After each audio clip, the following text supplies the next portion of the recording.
What if I told you that right now, a retired teacher from Ohio is living in a beachfront villa, eating fresh seafood every single day for less than $1,500 a month?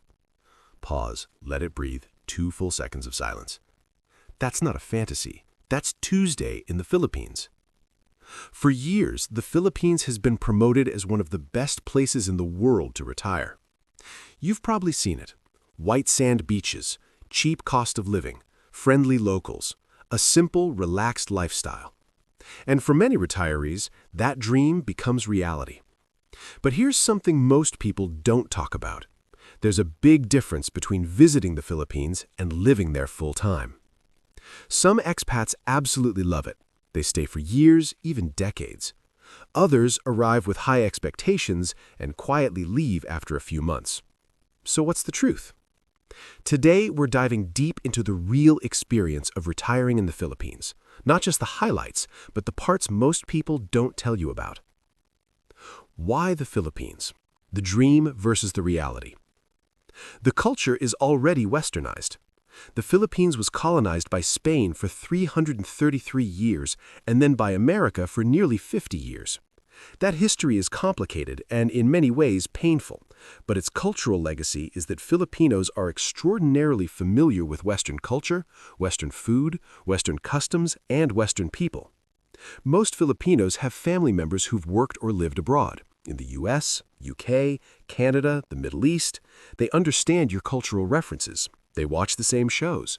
They celebrate Christmas, enthusiastically, by the way. The Christmas season in the Philippines officially starts in September. We'll come back to that. The cost of living is extraordinary. We're going to spend an entire segment going deep on numbers in a few minutes, but let me give you the headline figure. A comfortable retirement in the Philippines, real comfort, not budget backpacker survival, costs between $1,200 and $2,000 per month for a single person, or $1,500 to $2,500 for a couple. Compare that to the United States, where the average retiree spends between $4,000 and $5,000 a month, or the UK, where you're looking at similar figures, or Australia, or Canada. The math is staggering. A couple living on $3,000 a month in the Philippines would be living exceptionally well. That same $3,000 in California wouldn't cover rent. But let's talk about the fantasy problem. Housing.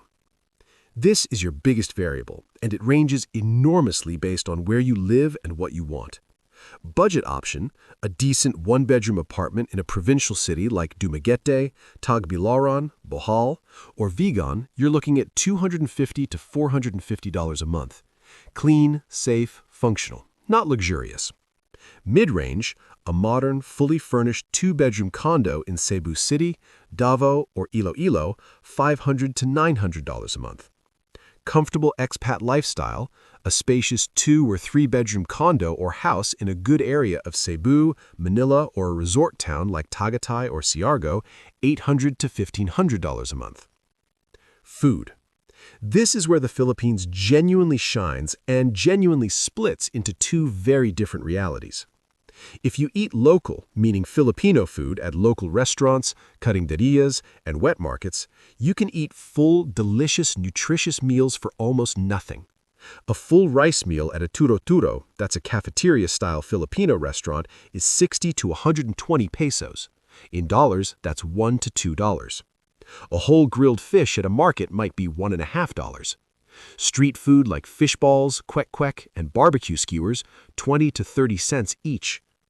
If you cook at home using local produce, fresh fruits, vegetables, rice, local fish, and meat, a couple can eat extraordinarily well for $200 to $300 a month. A meal at a Western-style restaurant in Manila might be $15 to $30 per person. Most expats land somewhere in the middle. Realistic monthly food spend for a couple who eats out regularly but isn't extravagant, $400 to $600. Utilities. Okay, I have to be honest with you here, because this one surprises people. Electricity in the Philippines is expensive. Not cheap country cheap, expensive. The Philippines has some of the highest electricity rates in Southeast Asia. partly due to its island geography and heavy reliance on diesel generation. If you run air conditioning, and in the Philippines you will run air conditioning because the average temperature is 26 to 32 degrees Celsius year-round, expect your electricity bill to be $80 to $180 a month, possibly more if you're in a large space and running it 24/7. Water, relatively cheap, $10 to $25 a month. Internet? Fiber internet is now widely available in most cities and runs $20 to $40 a month. Transportation. Getting around in the Philippines is cheap, if occasionally chaotic. Tricycles, the little motorbike and sidecar combos you see everywhere, cost 25 cents to 75 cents for short trips. Jeepneys, the iconic, colorful public transport, are similarly cheap. A grab car, the local Uber, in Cebu or Manila might be $3 to $8 for a reasonable trip. Healthcare. The Philippines has a two-tiered healthcare system. Private hospitals are excellent and very affordable by Western standards. A GP consultation at a private clinic, $10 to $25. A specialist consultation, $20 to $60. A complete blood panel, $20 to $50. These prices are not typos. International health insurance, which most expats carry, runs $150 to $350 a month for comprehensive coverage for someone aged 60 to 70. Older, or with pre-existing conditions, higher.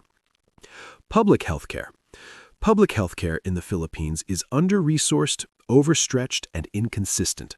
Government hospitals are free or very cheap, which is vital for millions of Filipinos who couldn't otherwise afford care, but they are frequently overcrowded, sometimes understaffed, and the equipment can be outdated. As a foreign retiree, you will almost certainly never use the public healthcare system, not because you're prohibited from doing so, but because private care is so affordable that there's simply no reason to. But understanding that this two-tiered system exists and that the vast majority of Filipinos navigate the public system is important cultural context. The dark side nobody talks about. The typhoons are real and they are violent. The Philippines sits in the Pacific typhoon belt and experiences an average of 20 typhoons per year. 20! Most pass with inconvenience, strong rain, flooding, temporary power cuts, but some are genuinely catastrophic. Living in the Philippines means living with this reality. It means having an emergency plan, knowing where your nearest evacuation center is, keeping emergency supplies, and potentially evacuating at short notice. Some areas are significantly more exposed than others. The eastern coast of Leyte and Samar, for instance, takes direct hits regularly. The infrastructure gaps are real. Let me give you a list of things that expats consistently cite as sources of genuine frustration. Power outages, brownouts that can last hours or days, roads that deteriorate rapidly during and after typhoon season, internet that disappears exactly when you need it most, government bureaucracy that is slow, inconsistent, and occasionally impenetrable, queues, long, chaotic, inexplicable queues. Loneliness, the hidden crisis of expat retirement. This is perhaps the one that surprises people most. Loneliness among foreign retirees in the Philippines is more common than most retirement content acknowledges. You've left your entire social network, your family, your lifelong friends, your sense of familiar community. You're in a foreign country with a different language at the local level, different customs, different rhythms. The expats who thrive are almost universally those who are proactively social, who join clubs, attend events, volunteer, make the effort. The ones who struggle are those who expected the beauty of the place to do the emotional work. It doesn't.